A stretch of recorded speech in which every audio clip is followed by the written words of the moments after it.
This is Chthonia, the world of the dark feminine.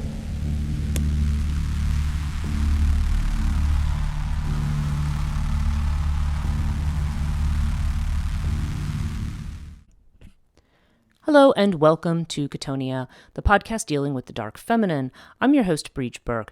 Now, we are continuing in this podcast with the series on the Navadurgas. I had done the first one I did was on Shailputri, which is the form of Devi Parvati as daughter of the mountain, daughter of the Himalayas in particular, who is a reincarnation of Shakti or Sati, who is the wife of Shiva. And of course, as we know, Shakti becomes this feminine embodiment of the pure consciousness of the individual. And her connection with Shiva is what is, that's that creative force. That's when the force is at its fullest, when she is, working in connection with her spouse. However, Shailputri is just the young girl who may be in love with Shiva, but she's not yet at the point. She's not yet marriageable age. Not at that point. So then we have the second Navadurga, who is known as Brahmacharani, and this was the form of Parvati that is trying to woo Shiva. Shiva is out by himself in the woods. He's not interested. And they try to get the god Kama to shoot the arrow of desire at him to get him to fall in love with Parvati. Doesn't work. He just burns Kama up to ashes, and then he retreats further. But she performs all kinds of austerities, which is where hence the name Brahmacharani, which is usually it's also a term for a female renunciate. And this eventually wins him over. So now we are talking about the third Navadurga. And of course, just as a reminder, the Navadurgas are these 9 forms of Durga, Parvati, of the Devi. Okay, Devi meaning goddess, or I hesitate to say goddess, great goddess. I mean that is what it means, but I don't want to give the impression that this is kind of like a generic goddess form. I mean, this is definitely these forms of Shakti as the great goddess, as the great manifestation of consciousness and life in the universe. So these are celebrated at Navaratri, which is that the festival of these 9 nights that deal with Durga and with these different manifestations of Shakti. And what we see in the Navaratri too is this celebration as we're moving into sort of out of the old year and into the new, as it's brought in by this festival of Diwali, the festival of lights, which is regarded as a kind of new year. But if you look at the story or the epic of Durga, which I talk about in the episodes on Tantra, then the what they call the Devi Mahatmayam, or the Durga Saptashati, 700 verses in praise of Durga, also part of what they call the Chandipat. There is this there's this battle between the Devi and the Asuras. And it's not a simple battle between good and evil. This is not a simple battle between, because we think of the Asuras as being the demonic forces. But what it just means is it's the forces of things where you have, this kind of lust for power, greed, and these, and also, as it's said in the beginning of the Chandipat, this battle between too much and too little. When now the excesses of what they call of the Asuras, who are ruled by Shukra or Venus, the way in which these excesses will, the way in which these excesses end up now becoming something that become, where the Devis are cut off and all of these other, other qualities. It's something that has the potential to bring pleasure in life is now something that's becoming a force for, restriction, for authoritarianism, for control, for destruction, in a very unhealthy way. And so the gods, the devas, appeal to the Devi as this great mother of consciousness. In other words, to reawaken, to bring that consciousness back. So you have this battle that ends with Durga battling the Mahisasura, and then after this, she of course is victorious. And then it's almost like the beginning of a new age. But as Durga notes, she says, well, this is going to happen again, and I'll come back and I'll fight again. So it's something that happens cyclically.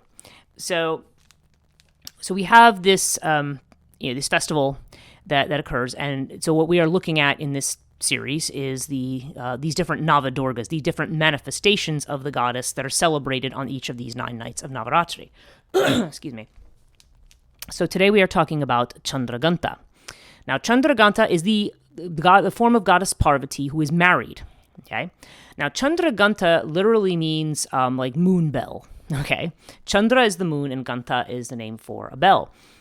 And what it comes from is Parvati wearing a crescent moon on her forehead after she is married to Shiva, and it actually, the way she wears it, it looks like the traditional bell. So therefore, it's just kind of like, yeah, she's wearing the the moon bell. So what I want to talk about in this particular episode is I'm going to talk about the story of Chandraghanta. And again, there's only one fairly simple, straightforward story. And then I want to get into what symbolism is surrounding that, that symbol of Chandraghanta, like what the moon means, what the bell means, what other aspects of her refer to, and what we can take away from that, and what her associations are. So let's begin with her story. Okay. This is the main story of Chandraghanta has to do with her actual wedding to Shiva. Okay. So Shiva comes out of the forest for his wedding, and of course he's being married, in front of her family and everything. Okay. So think about these family affairs, right? What Chandraghanta does is she's there for her wedding, and she's arrayed, of course, very beautifully. She's wearing, beautiful, jewelry. She's wearing, beautiful, her dress is gorgeous. She's done up gorgeously. Shiva comes out of the forest in his Aghori form, which the Aghori is like, wearing a necklace of skulls, with his hair all matted, with ash all over him, and his appearance is absolutely terrifying to the family, who are scared to death that their daughter is going to marry this very scary-looking man. So Chandraghanta appeals to Shiva and says, "Look, can you please dress up a little bit for this event?" And she encourages him to take on another form, and this is, of course, the form where he is majestic, and he is also bedecked with jewels, and it's something fitting of a look of a bridegroom. Okay, Shiva was not, he has never been known in any of these stories to be somebody who is really interested in societal norms. So here is Shiva performing this societal ritual. And of course, he's upsetting all of the etiquette and all of the standards, because that's just how he rolls, because he is kind of that very wild force. And really, Shakti is also that, she is a match for him. But as we often see with the feminine, in a way, it's a perfect embodiment of what we see as the difficulty with the divine feminine, in that, there's an expectation of what the feminine is in its more, let's just say, aesthetically pleasing aspect. The beautiful woman decked out in jewels, who may represent wealth and prosperity and auspiciousness and, kindness and generosity and sharing, all of those kinds of attributes. And when Shiva comes, Shiva is really reflecting this other aspect of Parvati, in this case as Chandraghanta, because the divine feminine also has this incredibly ferocious aspect to her as well. She is drawn to Shiva because that is a mirror of that aspect of her that is not, let's just say, if we treated Parvati like a regular female in regular society, okay, under that particular cultural norm, she's not supposed to be, she's supposed to behave in a certain way and act in a certain way and manifest the qualities that we think of, again, as more kindly, nurturing, auspicious, rather than these dark, fiery ones that we connect with the dark feminine. But that is the other aspect of Chandraghanta, which is interesting. She's frequently seen as riding on a tigress, and she has all of her weaponry with her. She's carrying weapons. Now, this is a goddess who's getting married, but she's carrying weapons. And in there we see that this is, she is, that there's that aspect of her where it's, yes, she can be very beneficial, very auspicious. She can bring all kinds of gifts, but you get the wrong side of her and you arouse the wrong part, she can become absolutely ferocious. And that's really what we see is sort of embodied, this message in the image of Chandraghanta. She is, yes, she is this beautiful bride wearing the moon on her forehead, but she's also this fierce warrior. And one of the things I've always loved about Hinduism is the way in which the divine feminine is never portrayed as here nor there. I mean, yes, you do have exceptions, like Mahalakshmi is rarely shown with a difficult form. Her tantric counterpart is Kamala, and in all respects, they all still have to do with abundance, prosperity. They have to do all these things that we think of as auspicious. Okay, we don't see her as representing these. I don't know. We don't see her at, we oftentimes when we see somebody like that, we don't necessarily think about those ferocious aspects, or we feel like we need to either downplay them or not focus on them or not invoke them in some fashion. But again, it ends up creating a dichotomy that's saying that women should be, or the feminine should be one thing and not the other, which of course is the whole thing that we explore in this particular podcast. So, okay. So she's, so again, she's she's Chandraghanta, but she is also known as Chandika. Now, Chandika, we know as one of the very ferocious forms of the goddess. In fact, Chandi literally means furious. Okay? And so she is akin to that aspect of Ma Durga that is, where we see Ma Durga, Kali erupts from her third eye. When she is angry, when passion and anger try to assault her, then she becomes angry, and and it literally says that, in the Durga Saptashati, she literally says, then the goddess became angry, and then it is Chamunda who, in that version comes out and literally devours the entire demonic army. So you are dealing with this this woman who's this she appears as this very sweet woman, but she's a formidable force, and that to me sums up the feminine in Hinduism, I think, beautifully. But still, even within polite Orthodox society, cultural norms, that aspect is supposed to be kept at bay. I recall a lot of my Indian friends I remember one of my friends who I used to work with. She had told me that when girls of course are expected to, traditionally to do certain things, like, okay, there's usually arranged marriages still, for example. They're expected to marry, to raise a family, to do all of that. I'd worked with a lot of Indian students who were living in America, and many of them did not want to go down that path, but eventually most of them did. But they did allow themselves to be married to somebody, and they went along with the program, although their training and living in Western culture made them somewhat resistant to it, but they did eventually do it. But I remember my talking to a friend of mine who I used to work with at another job, and she had said, she says, when a girl behaves in a certain way, like if she starts to give her parents attitude and pushback, they said, she is being Chandi. Okay? You are being Chandi. Because Chandi is that aspect of the feminine that's acknowledged as being there. Now, maybe they're not saying that favorably. Maybe they're like, get unchundi, please. But there's that aspect that's there. And it's acknowledged as part of the feminine. And again, frequently in Orthodox ritual, which is about, order and structure. A lot of it, I think, is more Vishnu-oriented, because Vishnu is the preserver. Okay? Shiva's the destroyer. But again, not that Shiva isn't honored, worshipped, seen as auspicious. Mahashivaratri happens in February. And it's not that Shiva and his role in the creation of things is not also acknowledged. Shiva as the family man, really, because his he does have his family with Parvati, and the whole reason that the sages and everything want Shiva and Parvati to come together, because she is Shakti, the merging of Shiva Shakti is what creates the universe and what produces everything and brings it into balance. Okay, so it's interesting because it's the destroyer who is actually the guarantor of life in some way.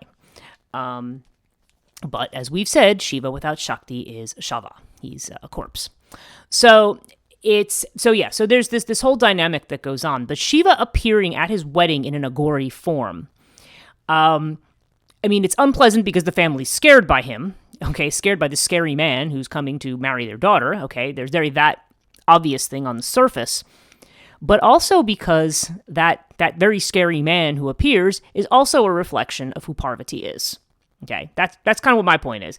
It's a reflection of another aspect of Parvati. Parvati loves Shiva because that's the aspect in her. That's probably the aspect that in some ways that she favors. It's not about, she'll follow certain rules and modicums and disciplines and so forth. But she revels in this chaotic form. That's where her love is. Okay, she went for thousands of years pursuing Shiva. She wanted to be with Shiva. Okay, and so she finally, so this all comes together, and so they have this wedding, and Shiva eventually does tone himself down and takes on a form that is acceptable to the crowd that is there, or to the family.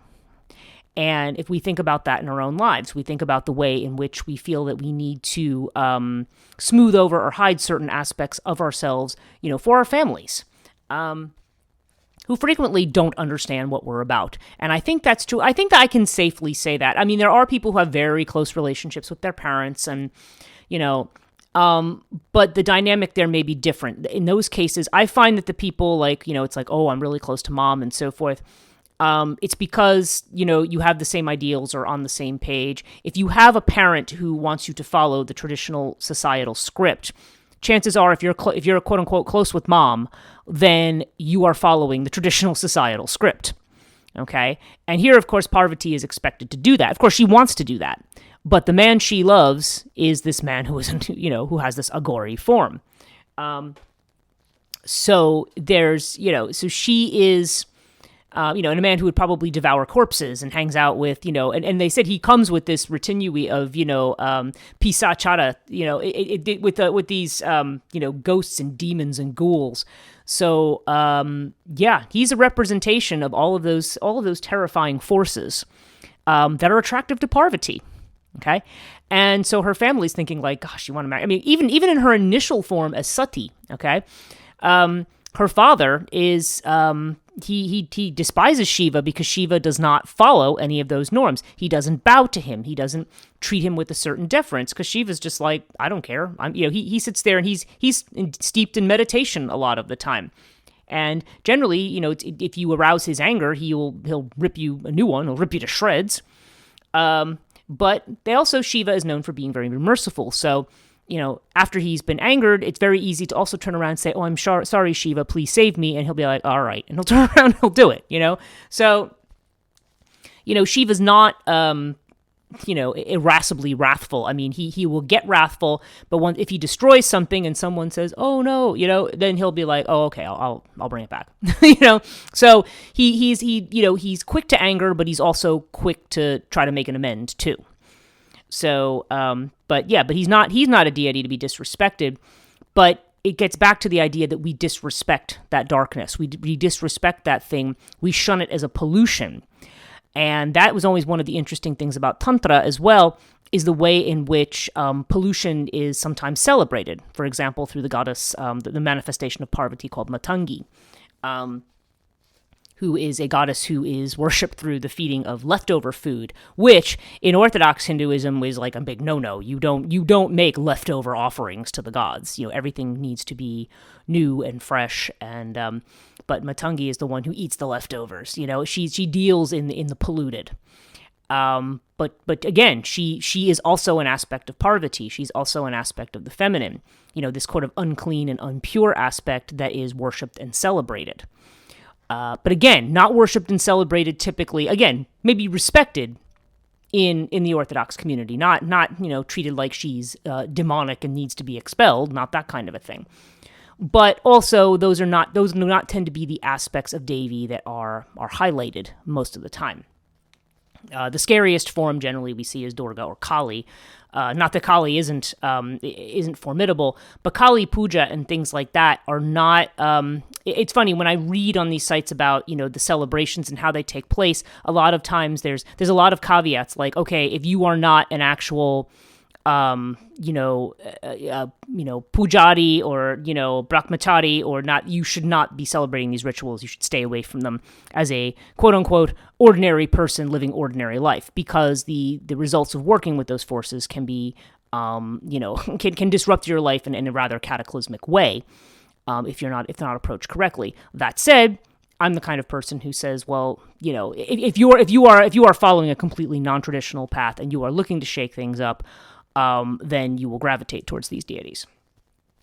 Okay, now with regard to her specific attributes. Okay, so now we see her with the bell. Okay, we talk about this vision of her as having a bell, that having a moon on her forehead that is shaped like a bell.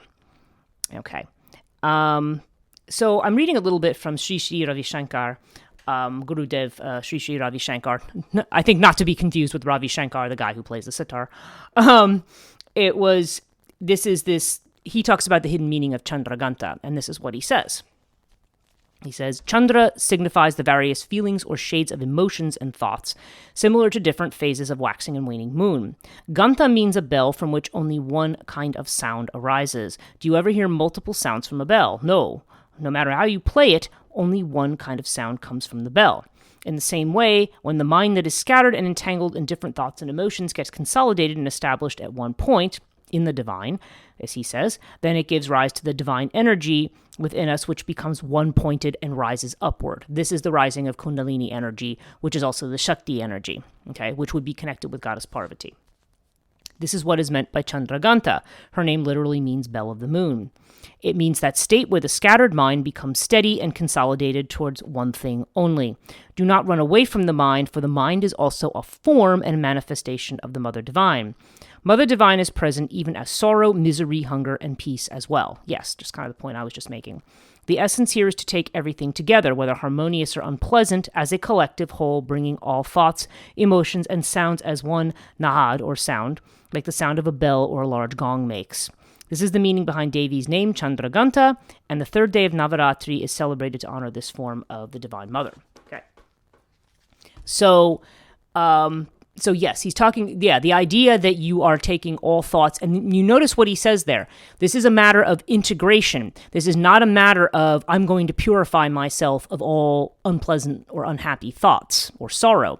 They're fuel. And you can almost think of it in the same way that one thinks of as, compost. Compost is your garbage. It's the stuff, it's the rubbish, but you put it outside. But when you have a compost heap, what does that compost do? I mean, yeah, it stinks and it's, attracts bugs and, it's not a pleasant thing, but it is the most fertile stuff when you actually want to grow things. Okay.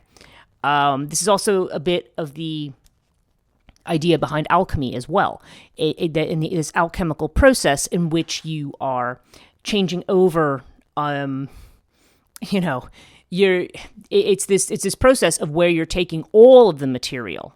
Everything is sacred. You're not going to say this is going to be kept. We have this biblical notion in Western religion of separating the wheat from the chaff. Okay, that's the that comes from the New Testament. Particularly, I think it also comes from Revelation, if I'm not misremembering the verse. But yeah, separating the wheat from the chaff. That's where we have this idea of judgment, separating what's good from what's not good, what needs to be discarded from what needs to be kept. Okay, and this is a very common concept. In our very dualistic way of thinking, even though in theory, or at least by definition, Western religion is not supposed to be dualistic. It really is, because it's asking you to make a judgment between good, bad, right, wrong. In other words, there's a dualism in our world that we recognize, but the idea is that we want to keep one half and get rid of the other half, which really doesn't make any sense. I mean, Eastern religion doesn't treat it that way. It's saying, yeah, okay, we have all of these differences and we have all of these forms, but they're really all part of this one pointedness. You bring it together energetically into something that raises your Shakti. And when your Shakti is raised, that's where your power comes from.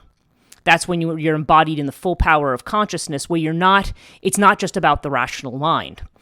And when you have that experience, anyone who has had the Kundalini awakening knows that when that Kundalini energy shoots up, your perception of things changes wildly.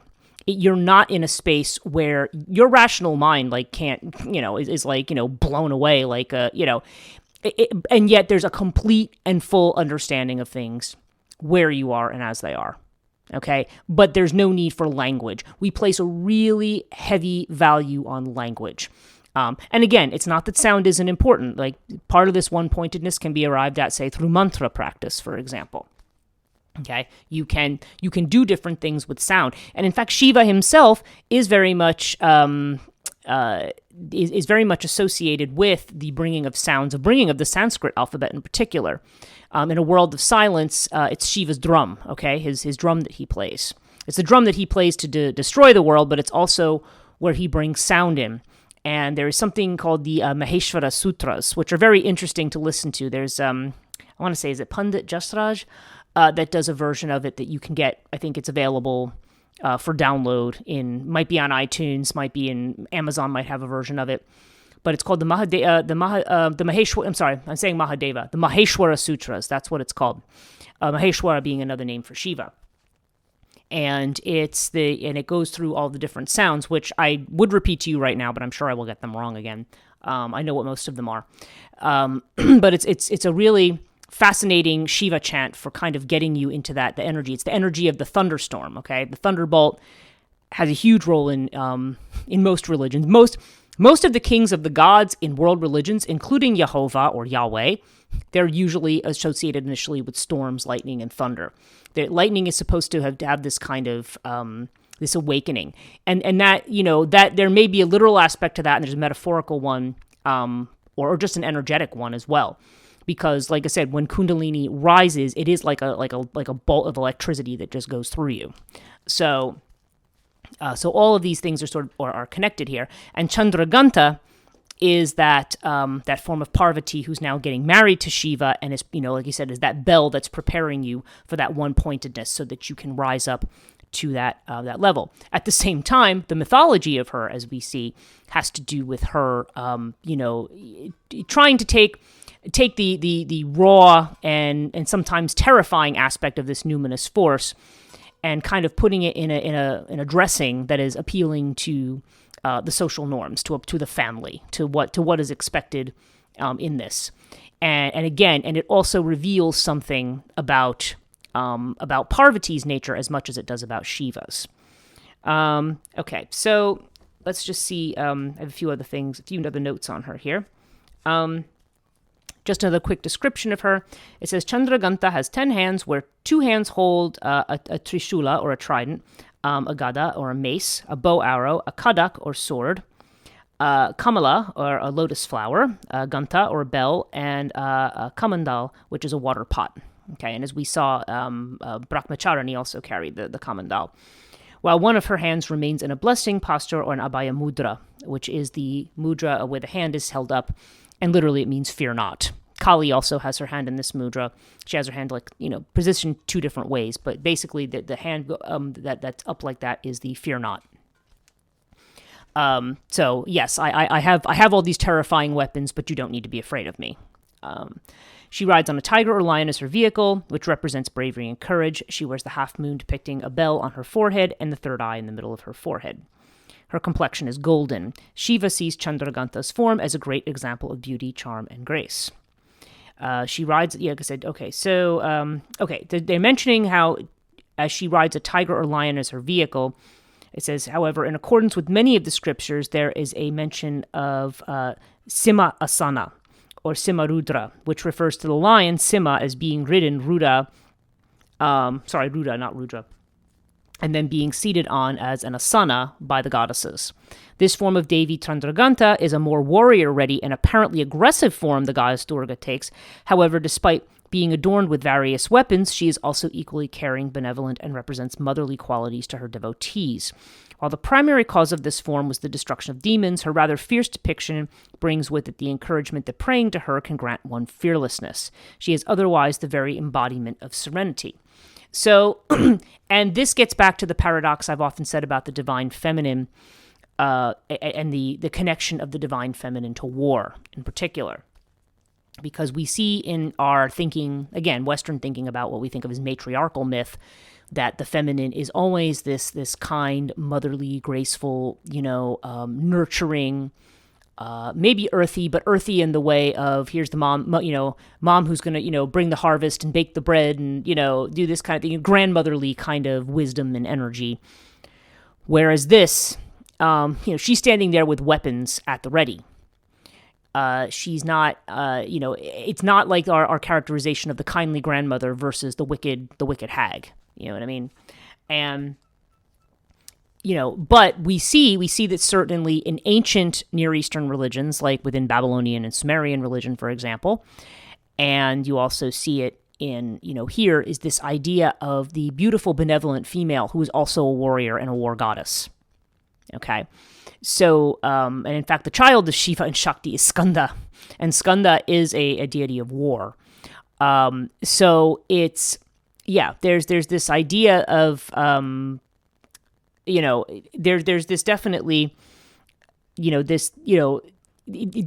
goes to show you that this is an energy. Yes, I think this is correct that it has to do with, courage and fearlessness and being able to move fearlessly through life, to not be afraid of these things and to be able to, not to turn away and shun the things that are fearful to you, or shun the things that you think of as somehow impure or not purifying. I mean, yes, there's times when we bring certain elements into our life and times when we reject other ones, but I feel like the message here is, that, again, it's that tantric message that everything is part of the divine, and, and that warlike energy is connected to Shakti, which is equally ferocious as this ferocious form of Shiva.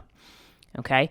It's, that energy, if you get into any kind of worship of the Matrikas or the Mahavidyas, some of the Mahavidyas are more gentle, as I've said.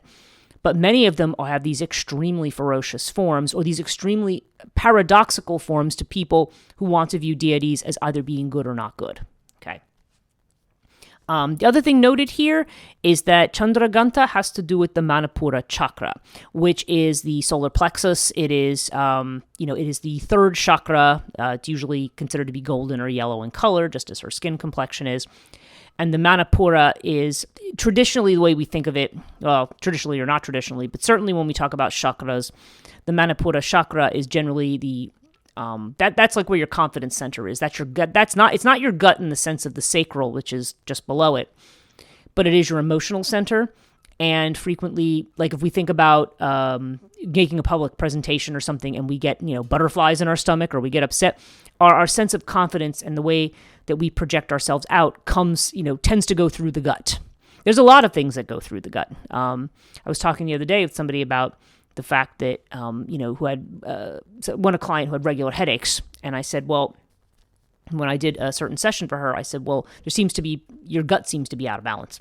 And when your gut's out of balance, you will get, getting migraines is actually something that can happen. So, so the gut actually, has a lot more to do with things than it lets on. But again, it's about that gathering of that energy. So there's that fearlessness, the courage, the confidence to face, to not, that's your emotional center, but to make use of your emotions and not to reject them. Okay.